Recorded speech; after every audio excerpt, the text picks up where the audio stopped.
ગુજરાતમાં લોકસભાની ચૂંટણીના પ્રચારના શંખનાદ ફૂંકાઈ ચૂક્યા છે અને એક બાદ એક તમામ રાજકીય પાર્ટીના નેતાઓ પણ પોતપોતાના જે વિસ્તારમાં ઉમેદવારો ઊભા રાખવામાં આવ્યા છે તેના પ્રચારમાં પણ લાગી ગયા છે।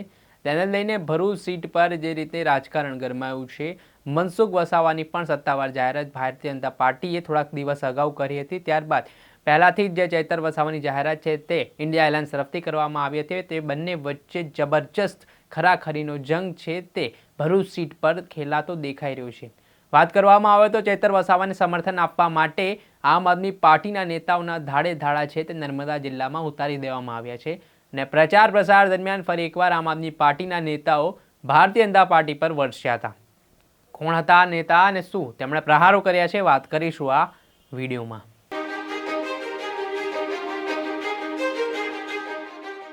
નમસ્કાર દર્શક મિત્રો, નવજીવન ન્યૂઝમાં આપનું સ્વાગત છે। હું છું ફૈઝાન। ગુજરાતમાં લોકસભાની ચૂંટણીની વાત કરવામાં આવે તો આ વખતે વિપક્ષી પાર્ટીઓ દ્વારા ઇન્ડિયા એલાયન્સમાં ચૂંટણી લડવામાં આવી રહી છે, જ્યારે ભારતીય જનતા પાર્ટી દ્વારા પણ ગઈકાલે બીજી યાદીમાં 7 જેટલા ઉમેદવારોના નામની જાહેરાત કરી। આમ ભાજપે અત્યાર સુધી 22 જેટલા ગુજરાતમાં પોતાના ઉમેદવારોની જાહેરાત કરી દીધી છે। અત્યારે જો કે કોંગ્રેસ દ્વારા માત્ર 6 ઉમેદવારોના નામની જાહેરાત કરવામાં આવી છે। હવે કયા સીટ પરથી કયા ઉમેદવારને લડાવવા તે માટે પણ મનોમંથન છે તે ચાલી રહ્યું છે। તે વચ્ચે ભરૂચ સીટ પરથી જેવી રીતે ઇન્ડિયા એલાયન્સ તરફથી ચૈતર વસાવાને લડાવવાનો નિર્ણય કરવામાં આવ્યો છે, તેને જ લઈને ખાસ કરીને ચૈતર વસાવા ઉપર જે વનકર્મીને મારવા મામલે જે કેસ થયો હતો તે કારણોસર કોર્ટે તેમને શરતી જામીન આપ્યા છે। તેમણે નર્મદા જિલ્લામાં ન પ્રવેશવા માટે પણ હુકમ કર્યો છે। તેના કારણે હવે ચૈતર વસાવા તે ભરૂચ જિલ્લામાં પ્રચાર પ્રસાર તો પોતાનો કરી રહ્યા છે, પણ તેમની કમી પૂરવા માટે હવે આમ આદમી પાર્ટીના નેતાઓ છે તે ચૈતર વસાવાના મત વિસ્તારમાં પ્રચાર પ્રસાર કરતા નજરે પડી રહ્યા છે। જેમાં ગઈકાલે આમ આદમી પાર્ટીના મહામંત્રી સાગર રબારી, આપ નેતા પ્રવીણ રામ સહિતના નેતાઓ છે તે ચૈતર વસાવાના વિસ્તારમાં તેમણે એક જાહેર સભા સંબોધી હતી। તેમજ આ જાહેર સભા સંબોધતી વખતે સરકાર પર પ્રહારો કરવામાં આવ્યા હતા ને ચૈતર વસાવાને લઈને એક ઇમોશનલ કાર્ડ પણ રમવામાં આવ્યું હતું। પહેલા તો સાગર રબારી છે તે શું કહી રહ્યા છે તે સાંભળી લો। આ સ્વાભિમાન યાત્રા ચૈતરભાઈએ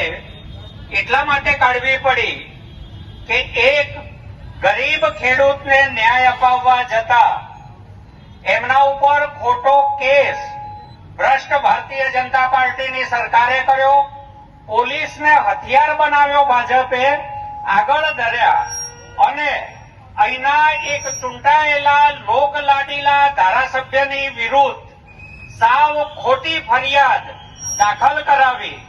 એ ધારાસભ્ય ને લાંબો વખત જેલમાં રહેવું પડ્યું, એમના પત્નીને જેલમાં રહેવું પડ્યું।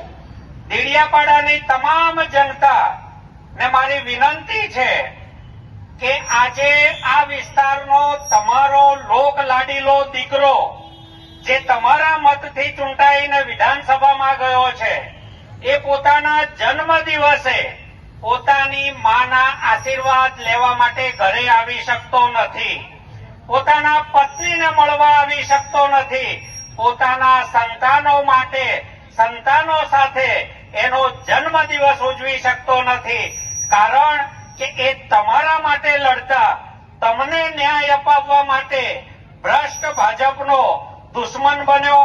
ભ્રષ્ટ ભાજપે એની સરમુખત્યારશાહી રીત રસમો અપનાવીને ચૈતરભાઈને આજે જિલ્લામાંથી પ્રવેશ બંધી ફરમાવવી પડે એવી કલમો પોલીસ પાસે લગાવડાવી છે। એને કારણે ચૈતરભાઈ આજે આપણી સાથે અહીંયા આ બિરસા મુંડાની પ્રતિમા આગળ પોતાના જન્મ દિવસે ફૂલમાળા અર્પણ કરી શકતા નથી। એનો દુઃખ અને અફસોસ બંને છે।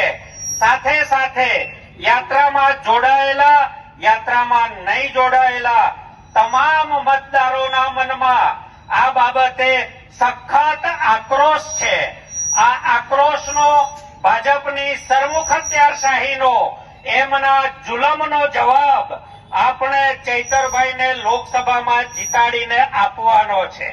જેવી રીતે આપ નેતા સાગર રબારી દ્વારા કહેવામાં આવ્યું છે કે ખેડૂતોનો અવાજ બન્યો ચૈતર વસાવા, એટલે તેને કેન પ્રકારે હેરાન કરવામાં આવે, તેના ઉપર ખોટા કેસ કરવામાં આવે, તે પ્રકારની વાત સાગર રબારી દ્વારા કરવામાં આવી છે। સાથે તેમણે આગામી સમયમાં જંગી બહુમતીથી વિજય અપાવવા માટે પણ લોકોને અપીલ કરી છે। તો બીજી તરફ આ બાબતને લઈને આમ આદમી પાર્ટીના યુવા નેતા પ્રવીણ રામ પર સરકાર પર બરાબરના વરસ્યા હતા. પ્રવીણ રામ શું કહી રહ્યા છે તે સાંભળી લો.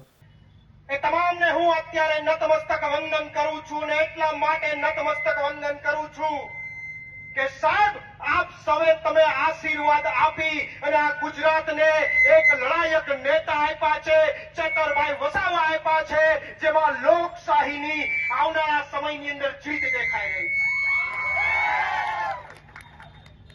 આપ સૌએ જે ચેતરભાઈને ચૂંટીને તમારા આશીર્વાદથી મોકલા છે, એક લડાયક નેતા મોકલા છે અને ફરીથી આપ સૌના ચરણોમાં નતમસ્તક વંદન અને ફરીથી ચરણોમાં નતમસ્તક વંદન એટલા માટે કરવા માંગુ કે આવનારી લોકસભામાં પણ ફરી આશીર્વાદ આપી અને દિલ્હીની અંદર આ લડાયક નેતા આપ સૌ મોકલવાનો છે એનો મને વિશ્વાસ. આ યાત્રા છેલ્લા 19 કે 20 દિવસથી સમગ્ર ભરૂચ લોકસભાની અંદર અલગ અલગ વિસ્તારોમાં જઈ અને 350 થી પણ વધારે ગામોમાં જઈ અને જનસભાનું આયોજન થયું. લોકોની વચ્ચે ચેતરભાઈ ગયા, પણ તમારા પોતાના લડાયક નેતા તમારી વચ્ચે ન આવી શક્યા. એ પાપ જે ભાજપે કર્યું છે એને જડબાતોડ જવાબ આપવાનો સમય આવી ગયો છે.